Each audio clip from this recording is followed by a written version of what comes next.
Vou falar um pouquinho dessa classificação de acidentes, então, né, que a gente está falando aqui. Esses acidentes, eles ocorrem por falhas, mas existem alguns tipos de acidentes e doenças que se equiparam a acidentes de trabalho, que vão gerar afastamentos, que vão gerar alguns benefícios previdenciários, algumas assistências necessárias. Então vamos entender um pouquinho dessa classificação desses acidentes. A gente tem então os acidentes sem afastamento, que também precisam ser relatados, né? E a gente vai ter os acidentes com afastamento, que podem gerar incapacidade temporária, incapacidade parcial e permanente e incapacidade total e permanente. Para esses acidentes, para todos esses acidentes, a gente precisa trabalhar, a gente precisa procurar preveni-los e depois, caso aconteça, trabalhar na investigação para que eles não voltem mais a acontecer. Mesmo lá no acidente sem afastamento, a gente precisa relatar, ter essa comunicação e essa investigação. Então, esse acidente sem afastamento é às vezes aquela pequena lesão que o cara só foi lá no ambulatório, fez um cortinho no dedo, mas ele foi lá, fez um curativo e voltou a trabalhar. Foi uma pequena queimadura ali, uma alergia de um produto químico, que ele só passou uma pomadinha ali, só colocou uma faixa e conseguiu voltar a trabalhar. São pequenas lesões que não são incapacitantes, mas que são acidentes que a gente precisa investigar para que não se torne algo maior. É aquele cisco, aquela fagulha, aquele objeto estranho que entrou no olho do trabalhador. Então vai lá, faz uma lavagem e tal, consegue limpar, retirar e volta a trabalhar. Não gerou afastamento, mas é considerado acidente. Precisa ser investigado. E aí a gente tem os acidentes com afastamento, que são aqueles acidentes que podem gerar incapacidade temporária. Então, por um período ali, o trabalhador fica afastado, mas ele se trata, se cura e volta a trabalhar, ou pode gerar uma incapacidade parcial, ou total, que seja ela permanente ou temporária também. Essa incapacidade parcial e total é que geralmente acaba ocasionando uma mudança de função temporária ou permanente, ou acaba gerando uma perda total da capacidade para o trabalho. E aí esse trabalhador vai ficar afastado ali, vai ser aposentado por invalidez, né? São normalmente aqueles acidentes que acabam gerando alguma mutilação, que acabam deixando o trabalhador realmente incapacitado para desenvolver as suas atividades ou qualquer outro tipo de atividade. Então, às vezes, na incapacidade parcial, permanente, ele não consegue desenvolver talvez aquela atividade que ele fazia anteriormente, mas ele consegue fazer alguma outra atividade. Já nessa incapacidade total, ele fica incapacitado de desenvolver qualquer tipo de atividade. Então, essa é a diferença entre a incapacidade temporária, a incapacidade parcial e a incapacidade total. Na temporária, normalmente, vai ficar um período afastado e depois, na hora que fez todo o tratamento, que ele está apto, ele volta para o trabalho, volta para a sua função. A incapacidade parcial pode ser aquela incapacidade que por um período aquele trabalhador não consegue fazer a sua função, ele vai ser readaptado, mas depois ele consegue voltar, ou permanentemente, ele não consegue mais fazer aquela sua função, tá? Mas ele consegue fazer outras funções. Então o cara trabalhava lá trabalhava na manutenção, era tipo soldador, pintor, algo do tipo, sofreu algum acidente, ele não consegue mais subir em altura, está com problema na coluna, deu um problema na perna. Então ele tem uma incapacidade parcial, ele não consegue mais fazer atividade em altura, não consegue mais ser pintor, soldador, mas ele consegue trabalhar no almoxarifado, num estoque, né, no administrativo, enfim, ele consegue desenvolver outras atividades. E já na incapacidade total e permanente, é o trabalhador que ele não consegue mais desenvolver nenhum tipo de atividade. Ele sofreu uma lesão mais séria ali, às vezes ficou numa cadeira de rodas, ficou sem a movimentação dos membros, enfim, teve um problema maior, teve uma incapacidade maior que ele não consegue desenvolver nenhum tipo de atividade. Normalmente vai ter a sua aposentadoria aí por invalidez. A gente tem nesses acidentes sem afastamento, né, aquele que o acidentado pode exercer a sua função normalmente no mesmo dia do acidente ou no dia seguinte, no seu horário normal de trabalho. Então, como a gente falou, é aquele pequeno acidente ali, às vezes teve aquela pequena lesão, aquele machucadinho mais leve, que o trabalhador vai lá no ambulatório, faz um curativinho e já retorna, ou às vezes ele foi embora ali, que teve uma pancada, alguma coisa, mas foi para casa, foi no médico, foi atendido, foi para casa, no outro dia ele já retorna, ele já está apto para o trabalho. Então é aquele acidente sem um afastamento, sem a necessidade aí, de o trabalhador ficar por um período maior afastado das suas rotinas normais de trabalho. Já no acidente com afastamento é aquele que provoca incapacidade temporária ou permanente do exercício da função. Em casos extremos, pode levar o trabalhador à morte também. Então já é um acidente mais sério, que pode gerar uma incapacidade. Ou que o trabalhador pode ficar por um período afastado do seu trabalho, até 15 dias. É a empresa que vai arcar com esses custos, vai pagar todos os benefícios, vai pagar o salário ali do trabalhador, e a partir do 16º dia para frente, aí é o governo, é o INSS que vai arcar com esses custos. Então, isso pode ser temporário por um período ou pode ser permanente, como a gente falou, o trabalhador pode ficar incapacitado para o resto da vida, para qualquer tipo de atividade, então vai ter a sua aposentadoria por invalidez. Hoje em dia existe muito aí a readaptação, então tem muitos casos aí de trabalhadores que são readaptados. Eles têm algum tipo de deficiência que for causado por um acidente, por uma lesão relacionada ao trabalho, e aí eles são readaptados, passam por uma série de treinamentos para que eles sejam capacitados e consigam desenvolver outras atividades, para que eles não saiam do mercado de trabalho. Então, hoje em dia, essa prática está muito comum. Também não vou pegar esse cara acidentado e falar, beleza, você não pode mais ficar na produção, fica no almoxarifado, fica no estoque, fica... esse trabalhador precisa ser capacitado para isso. Então, existem alguns programas do governo federal, estadual, municipal, enfim, que conseguem readaptar aquele trabalhador. Eles vão dar capacitação para aquele trabalhador, para que ele consiga desenvolver outros trabalhos, para que ele não seja, não fique inválido, para que ele não fique exposto aí apenas dependendo de ajuda, de amigos, dependendo de benefícios, mas que ele consiga continuar ativo aí, mesmo com essa lesão que o tornou incapacitado para algumas atividades. Então essa readaptação de função tem ocorrido frequentemente nos dias atuais. Mas existem algumas lesões mais graves, mais severas, que realmente não tem como, o trabalhador fica totalmente incapacitado. Nessa incapacidade temporária, é a perda da capacidade de trabalho por um período limitado de tempo, nunca superior a 1 ano. Ocorre nos casos em que o acidentado, depois de algum tempo afastado de serviço, volta ao trabalho executando suas funções normalmente, como fazia antes do acidente.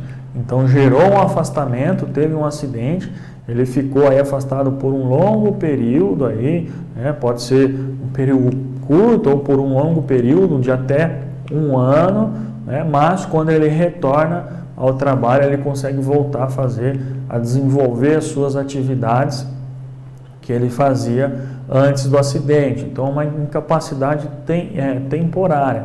Por um período, aquele trabalhador não consegue desenvolver as suas atividades. Ele tem uma lesão, ele tem algum problema de saúde, que às vezes precisou fazer alguma cirurgia, algum procedimento, que ele vai ficar incapacitado por um período. Mas aí depois de 1 mês, 3 meses, até 1 ano aí, ele consegue retornar para o seu trabalho e retornar para as suas funções normais, as suas funções que ele fazia antes do acidente. Então, é uma incapacidade temporária, né? Devido àquele acidente, por um período ele fica afastado, mas quando ele retorna para as suas atividades normais, quando ele retorna para o trabalho, ele consegue retornar para as suas atividades normais que ele fazia antes de sofrer aquele acidente.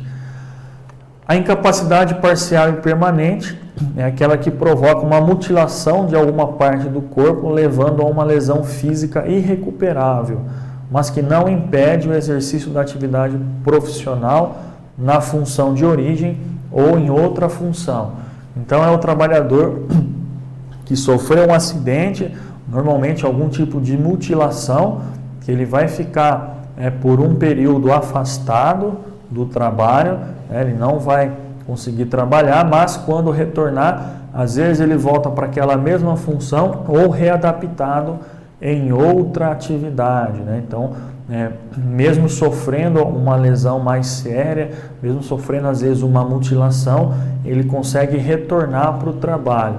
Então, a incapacidade parcial e permanente, né? Ele às vezes consegue voltar até para a mesma função, readaptado, ou ele vai ser treinado, vai ser readaptado para outra atividade, mas ele consegue voltar, né? Mesmo tendo uma lesão um pouco mais séria, um pouco mais grave, né? Diferente lá da incapacidade temporária, que o trabalhador ele restabelece todas as suas funções vitais do seu corpo, né?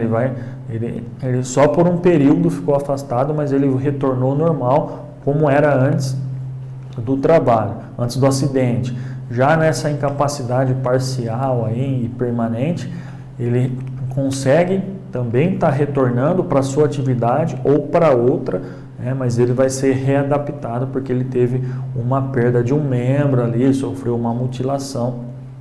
Então ele vai ter uma incapacidade, que é parcial, não é total, ele consegue trabalhar, que pode ser na mesma função antes do acidente ou ser readaptado em outra função. É que eu falei para vocês que tem ocorrido muito aqui.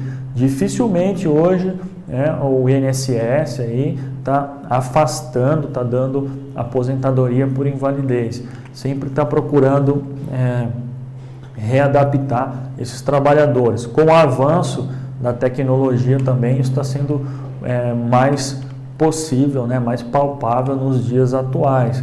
A gente consegue colocar esses trabalhadores, readaptar, treinar esses trabalhadores para outras funções. E aí a gente tem a incapacidade total e permanente, que é a invalidez incurável, quando o acidentado perde a capacidade total para o trabalho. Então ele não consegue retornar para a sua função ou para qualquer outra função. O trabalhador que vai ficar lá incapacitado permanentemente, total, para o resto da vida. Ele não consegue mais desempenhar funções, desempenhar atividades laborais. Muitas vezes fica ali no estado vegetativo.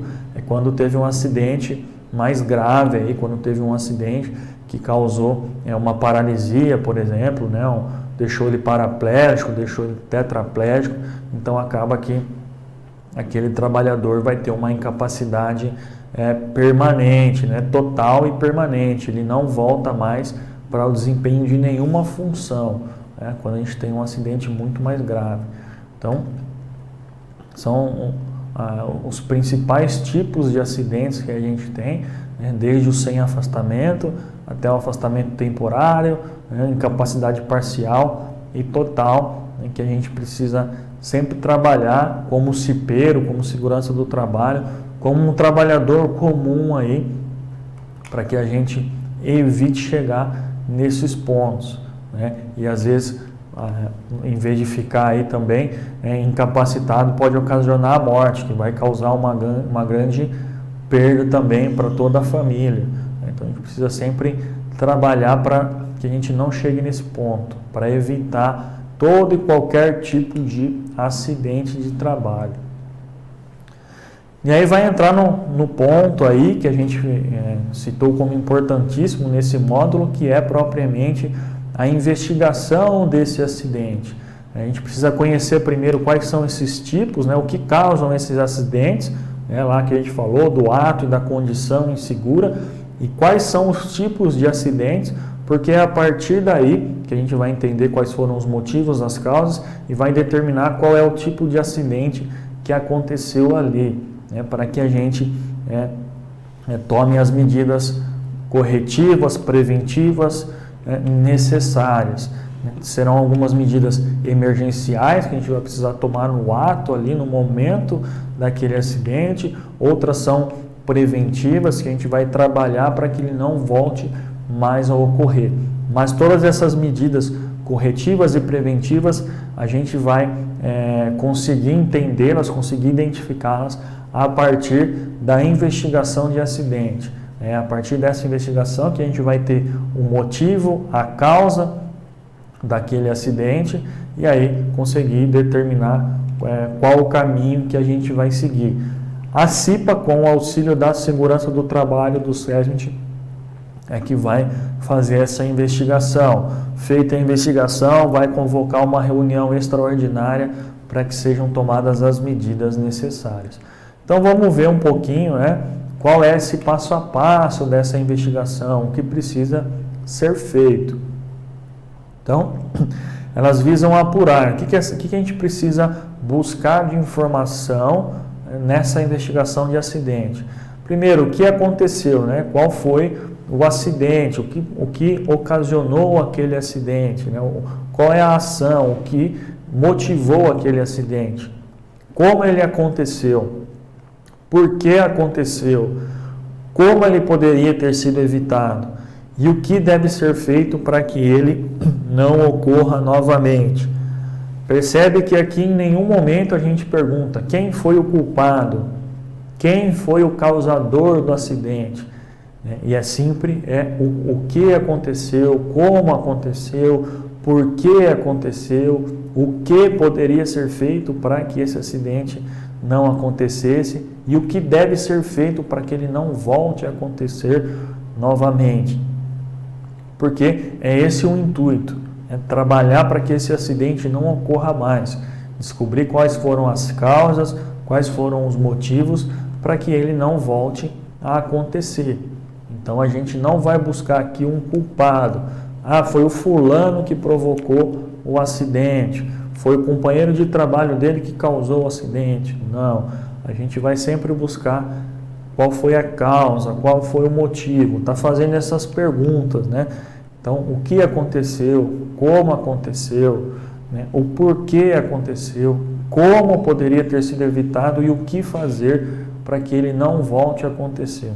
É em cima dessas questões, dessas perguntas que a gente vai buscar essas respostas e conseguir identificar as causas desse acidente. Identificando essas causas, o porquê ocorreu aquele acidente, quais foram os motivos, a gente vai conseguir tomar as medidas necessárias. Medidas corretivas, medidas emergenciais, medidas preventivas, enfim. A gente vai conseguir evitar que um novo acidente aconteça. E aí é importante que a gente faça toda essa divulgação. Então vamos lá fazer uma reunião extraordinária da CIPA para discutir esse acidente e aí definir quais são as ações que a CIPA vai tomar em relação a isso. O que precisa ser feito. Então medidas corretivas, eu preciso consertar uma máquina, um equipamento, eu preciso sinalizar um local, eu preciso dar um treinamento para a equipe, eu preciso trocar de EPI, enfim, quais são as medidas necessárias para que aquele acidente não volte a ocorrer. Então, fazer essa investigação, buscando causas, motivos, consequentemente a isso, depois de descoberto, a gente vai fazer uma reunião extraordinária da CIPA para definir quais serão essas medidas e aí eu vou fazer a divulgação desse acidente para que haja uma conscientização por parte de todos os trabalhadores. Então a gente vai lá divulgar qual foi o motivo, o que gerou aquela ocorrência, sem expor a vítima ou acidentados envolvidos no acidente, mas de uma maneira que a gente consiga repassar essa informação para que os outros trabalhadores não repitam o mesmo acidente, que não exista a mesma falha, a mesma causa para os demais trabalhadores. Esse vai ser o grande objetivo. E aí esses questionamentos, essa investigação precisa ser feita o quanto antes. Claro que num primeiro momento, se a gente tem alguém acidentado ali, a gente vai dar toda a atenção para aquela vítima, A gente vai colocar ela numa posição segura, a gente vai fazer o primeiro atendimento, o primeiro socorro, chamar um apoio externo se necessário, um resgate, o SAMU, o bombeiro, enfim. A primeira coisa que a gente vai fazer é cuidar da vítima. A vítima estando em condições de segurança, estando aí sobre o apoio do bombeiro, do SAMU, do resgate, da brigada de incêndio, do nosso ambulatório próprio, enfim, do recurso que você tiver ali disponível, estando em condição de segurança, é ideal que imediatamente a gente já inicie essa investigação. Quanto antes eu começar essa investigação, melhor, porque eu já começo a colher as informações enquanto elas estão frescas ainda ali. Acabou de acontecer, o pessoal ainda não teve tempo de pensar muito. Se eu deixar para fazer essa investigação muito tempo depois, acaba que todo mundo vai entrar no modo de defesa, ali, no modo de proteção. É natural do ser humano, todo mundo vai ficar, não, eu tenho que ver bem o que eu vou falar, que eu não posso prejudicar o meu companheiro de trabalho, eu não posso me prejudicar. Então, o ideal é que a gente consiga o mais breve possível iniciar essa investigação, porque é nesse momento que ainda as coisas estão frescas ali, que acabou de acontecer, que a gente vai conseguir chegar mais próximo da realidade, Tá chegando nas testemunhas ali, entendendo um pouco o que aconteceu, ou na própria vítima, se ela tiver condição ali, se ela tiver bem, se ela conseguir falar, tiver consciente, tranquilo ali, Então a gente vai também já conversando com essa própria vítima, Sempre lembrando, primeira condição de segurança da vítima. Se ela está tranquila, está estabilizada ali, ok, mas nunca antes disso, O principal objetivo nesse momento do acidente é estar cuidando, dessa vítima, dar esse primeiro atendimento.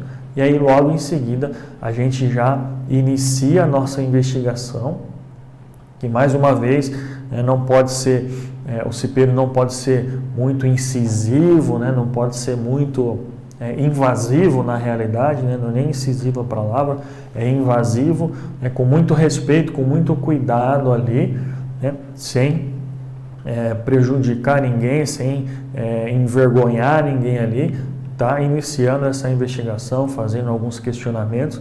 Lembrando mais uma vez, o intuito aqui da investigação não é achar um culpado, e sim qual foi a causa e o motivo, para que a gente evite outros acidentes. Então é buscar esses questionamentos aqui, o que aconteceu, o porquê, como aconteceu, o que poderia ter sido feito para que ele não acontecesse e o que deve ser feito para que ele não volte a acontecer. Essa é a base, é o esqueleto aí da nossa investigação.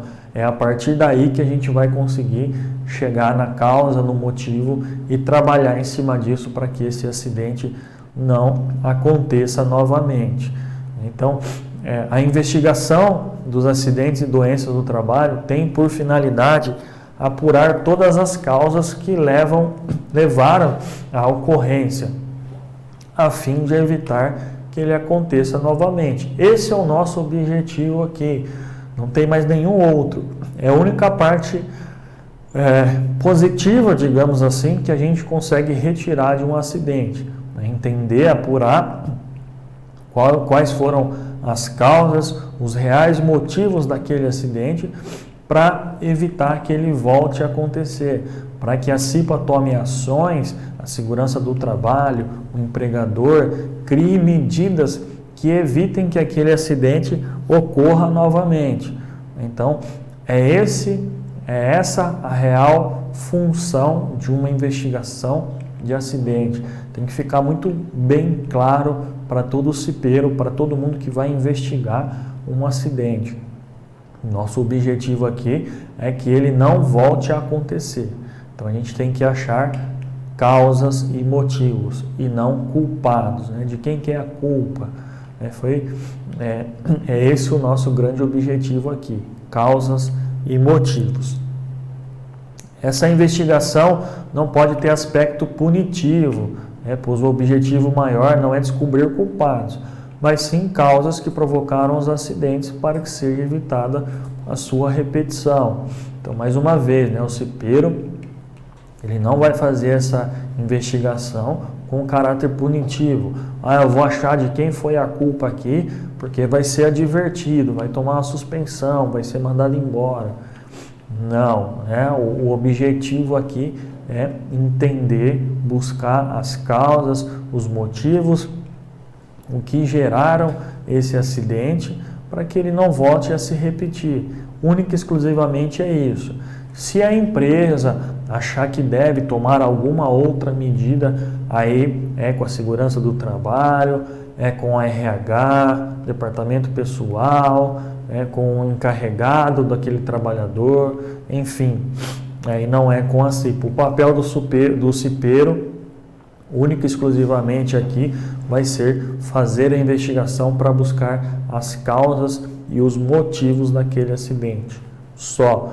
Fora isso, aí deixa para os demais setores aí responsáveis, competentes, tomarem as medidas que eles acharem mais necessárias, mais adequadas. O que cabe ao cipeiro é buscar essa informação de qual foi o motivo, qual foi a causa, para tomar as medidas necessárias, para divulgar isso para os demais trabalhadores com o objetivo de conscientização. Olha, esse acidente aconteceu por tal motivo, foi essa falha que aconteceu, então para que ele não ocorra novamente, a gente precisa fazer a atividade dessa forma, utilizar esses recursos, esses equipamentos. É isso que precisa acontecer. O que fugir disso já não faz parte mais do papel do cipeiro, aí já é com os setores competentes. Então, o ideal é que a CIPA já inicie essa investigação o quanto antes, imediatamente após a ocorrência, devendo seguir um passo a passo aí. Primeiro é coletar os dados, descrevendo o ocorrido. Então eu vou lá no local onde ocorreu o acidente, vou procurar, se possível, falar com a vítima, falar com testemunhas ali, com quem estava presente no local, para levantar os dados, entender no primeiro momento o que aconteceu, o que ocorreu ali. Então o trabalhador caiu de altura, o trabalhador foi atropelado por uma empilhadeira, o trabalhador caiu de um patamar, de uma escada, enfim, entender o que aconteceu, buscar essas informações com a própria vítima, quando possível, e com testemunhas. Vamos convocar ali então uma reunião extraordinária para que a gente consiga analisar esse acidente e identificar as suas causas. E aí também está definindo, por último, quais são as medidas preventivas que devem ser tomadas, as medidas emergenciais, as medidas corretivas, e acompanhar a sua execução. Então, todo acidente deve ser comunicado imediatamente, tanto para a segurança do trabalho como para a CIPA, para que eles consigam fazer a sua análise, consigam fazer a sua investigação. Então, o primeiro momento logo em seguida a esse acidente, quando houver as condições de segurança para todos, inclusive para a vítima, se ela já foi socorrida, já foi atendida, se houver vítimas, a partir daí, então, a gente vai iniciar a nossa investigação, iniciar as nossas perguntas ali com a própria vítima, com demais testemunhas, para que a gente descreva o ocorrido e que a gente entenda ali o que aconteceu, né, qual foi o acidente, exatamente o que ocasionou a lesão ali daquela vítima. Depois, logo em seguida, a gente vai se reunir, tanto segurança do trabalho como CIPA, demais cipeiros, fazer uma reunião extraordinária, onde a gente vai estar discutindo esse acidente para definir quais foram as causas e os motivos dele. Definindo qual foi a causa, qual foi o motivo daquele acidente, a gente começa então o último passo, que é definir quais serão as medidas corretivas, emergenciais ou preventivas que serão necessárias a partir daquele momento, que devem ser tomadas, né, para que aquele acidente não se repita. E o trabalho não para por aí, né? A CIPA precisa acompanhar para verificar se aquelas medidas foram tomadas ou não, verificar o andamento dessas medidas. Então vão existir medidas que podem ser emergenciais. Então, precisa isolar o local lá porque existe o risco de um novo acidente, da queda de um material, de voltar a pegar fogo, enfim. Então, vamos isolar, sinalizar o local, interditar. Existem medidas corretivas, por exemplo, precisa parar o equipamento e dar uma manutenção, precisa trocar uma peça, precisa fazer algum tipo de intervenção, né? E existem medidas preventivas, por exemplo, a gente vai estudar um novo procedimento, retreinar a equipe, reorientar a equipe, enfim, pensar em formas diferentes e mais seguras de fazer aquela atividade. Isso em conjunto, né? Todos os membros da CIPA ali, naquela reunião extraordinária que foi convocada, que a gente deve convocar toda vez que a gente tem um acidente grave ou fatal. Então é nesse momento que a gente vai estar definindo quais foram as causas, os motivos, e em cima dessas causas, desses motivos, a gente vai conseguir traçar quais são as medidas corretivas, preventivas, emergenciais que precisam ser tomadas. E depois disso, posteriormente, aí, a CIPA vai verificar o andamento dessas medidas, que normalmente a gente vai estar indicando para setores responsáveis. Então, para a própria CIPA, para algum cipeiro, para a segurança do trabalho, para a equipe de manutenção, para o RH, para o empregador, enfim, a gente vai acompanhar esse passo a passo, verificar se essas atividades estão, se essas medidas estão sendo feitas ou não, para que a gente garanta que não existam novos acidentes.